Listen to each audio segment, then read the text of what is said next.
Kafelerin birində bir nəfərlik Sezar salatının qiymətinin 12 manat olduğunu gördükdən sonra düşündüm ki, niyə də mən bunu özüm bazarlıq edib evdə hazırlamayım.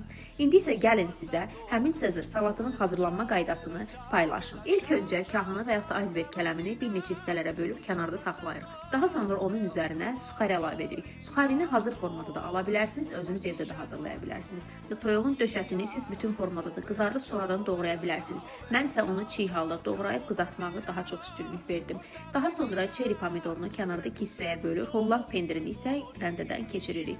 Və gördüyünüz kimi mən hazır sos istifadə edirəm. Sosu kahının üzərinə əlavə etdikdən sonra qarışdırırıq. Döşətini, suxarini və çeri pomidorunu, onun üzərinə isə rəndələnmiş pendiri əlavə edirik.